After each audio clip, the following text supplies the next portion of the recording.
1925 தொடங்கப்பட்ட RSS 40 ஆண்டு காலம் தமிழ்நாட்டுக்குள்ள கால் வைக்க முடியல.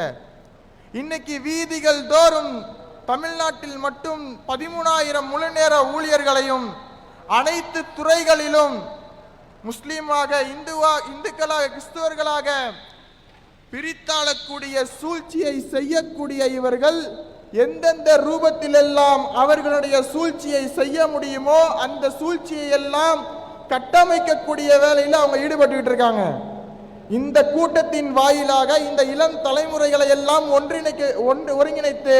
நாம் அவர்களுக்கு சொல்ல கடமைப்பட்டிருப்பது 1925 முதல் 1965 வரை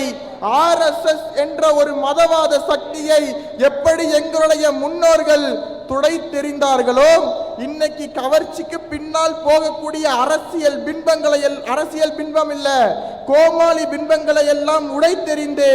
அரசியல் எங்களுடைய மாணவர்களை அறிவு சார்ந்த சமூகமாக அரசியல் படுத்தி மீண்டும் 1925 நிலையை இந்த மாநிலத்தில் இந்த நாட்டில் உருவாக்குவதற்காக உருவாகி இருக்கக்கூடிய படைதான் இந்த படை என்று உறக்கச் சொல்வதற்காக நாம் இங்கே ஒன்று கூடியிருக்கின்றோம்.